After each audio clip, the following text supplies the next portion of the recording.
Bismillahirrahmanirrahim. Assalamualaikum warahmatullahi wabarakatuh.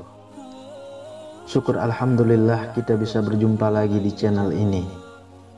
Sholawat dan salam selalu dan tetap tercurahkan kepada junjungan kita Nabi besar Muhammad sallallahu alaihi wasallam. Allahumma sholli ala sayyidina Muhammad wa ala ali sayyidina Muhammad. Harapan dan doa saya semoga saudaraku semuanya selalu diberikan kesehatan, dilapangkan rezekinya, diampuni dosa-dosanya, dan dipanjangkan umurnya. Amin ya rabbal alamin.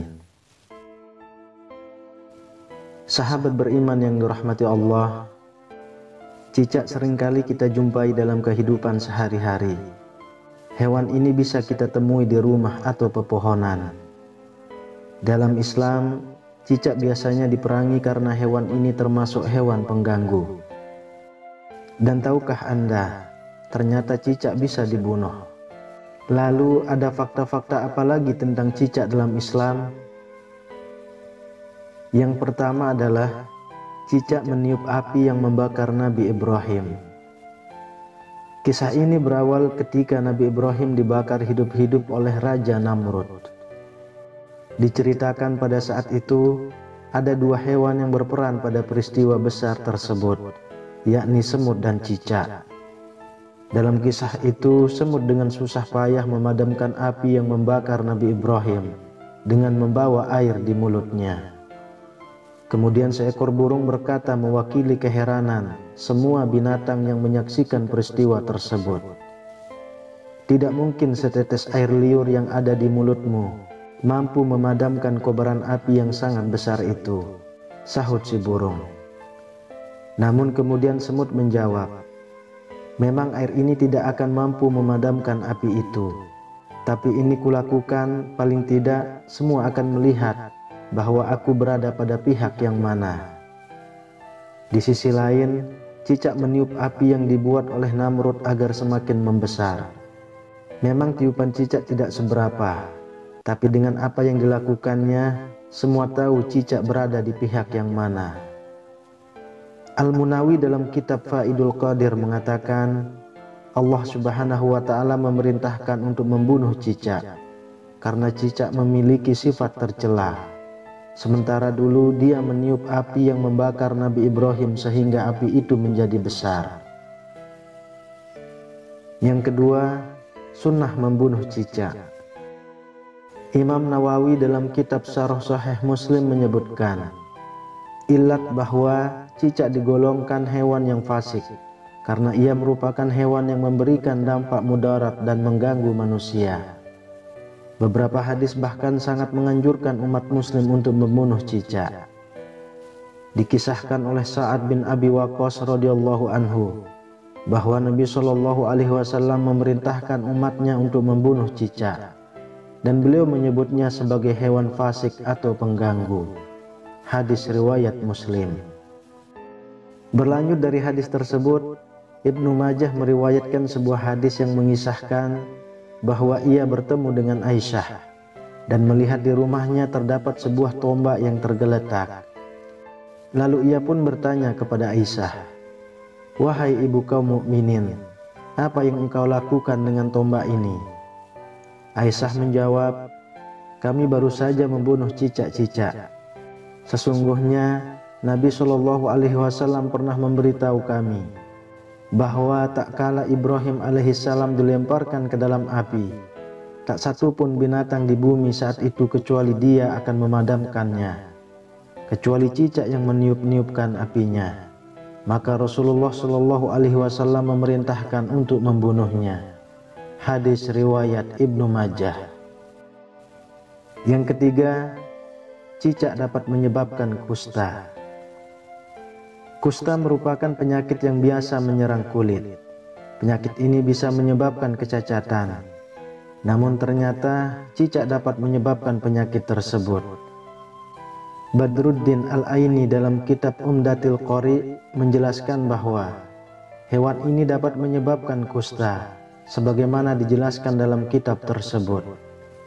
Sebagian ahli hikmah menuturkan, Sesungguhnya cicak atau tokek bisa menyebabkan tuli dan penyakit kusta.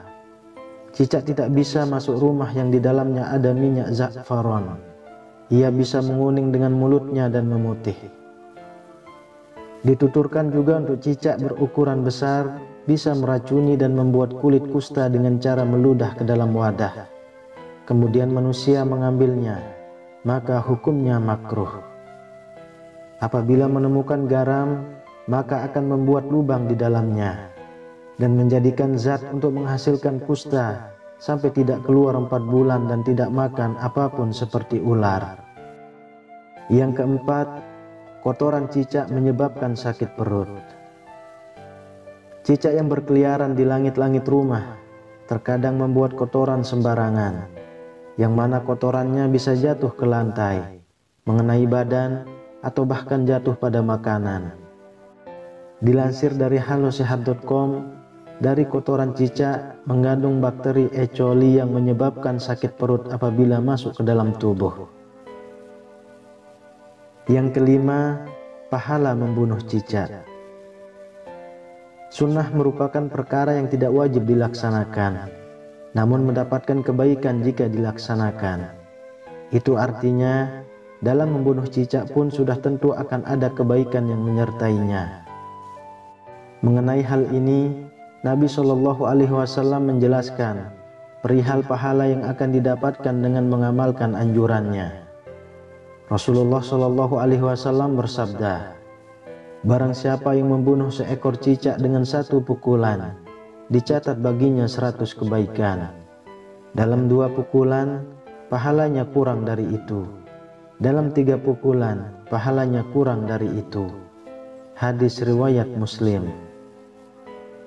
Tak hanya itu, sebuah hadis lain juga mengisahkan tentang Aisyah yang mengatakan, "Aku mendengar bahwa Rasulullah SAW bersabda, barang siapa yang membunuh cicak, maka Allah akan menghapus 7 kesalahan atasnya." Hadis riwayat Tabrani. Mengapa diberikan kebaikan bagi membunuh cicak dengan pukulan-pukulan tertentu?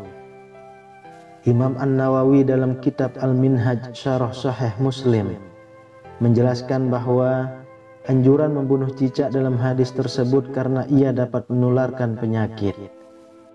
Membunuh hewan ini dengan pukulan tertentu karena semakin cepat dibunuh, maka akan semakin membuat diri kita aman dari penyakit.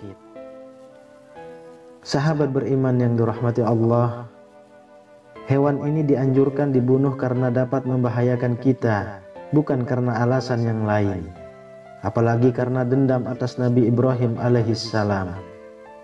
Seperti yang dijelaskan dalam hadis, Rasulullah SAW bersabda, "Tidak boleh ada bahaya dan tidak boleh membahayakan."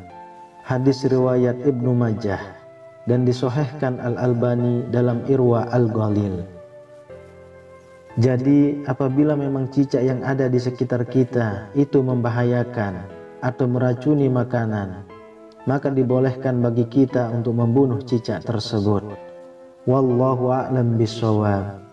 Demikian yang bisa saya bagikan, semoga bermanfaat untuk kita semua. Assalamualaikum warahmatullahi wabarakatuh.